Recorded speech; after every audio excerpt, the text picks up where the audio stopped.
சென்னை அடுத்த அம்பத்தூர் அருகே சாலையில் திடீரென ஏற்பட்ட பள்ளத்தில் லாரியின் பின்பக்க டயர் சிக்கியதால் அப்பகுதியில் போக்குவரத்து பாதிக்கப்பட்டிருக்கிறது.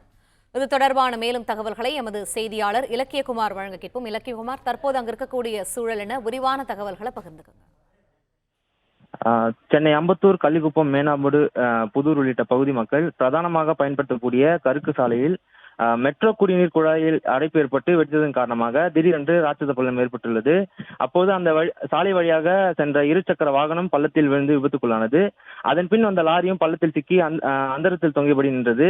ராட்சத பள்ளமானது லாரியின் பலு காரணமாக விரிவடைய தொடங்கியது. லாரியின் டயர் மட்டும் பள்ளத்தில் சிக்கியிருந்த நிலையில் லாரியின் மற்ற பாகங்களும் பள்ளத்துக்குள் புதைய தொடங்கியது. இதையடுத்து அந்த வழியே பொதுமக்கள் பயன்படுத்தாத வகையில் சாலையில் துண்டிக்கப்பட்டன. பள்ளம் ஏற்பட்டு 1 மணி நேரம் மேலான நிலையில் கிரேன் வண்டி வாகனம் மூலம் பள்ளத்தில் சிக்கிய லாரியையும் இருசக்கர வாகனத்தையும் அப்பகுதி மக்கள் மீட்டனர். இதனைத் தொடர்ந்து பள்ளங்கள் முழுவதுமாக கான்கிரீட் கொண்டு மூடப்பட்டு பொதுமக்கள் பயன்பாட்டுக்கு வரும் என எதிர்பார்க்கப்படுகிறது.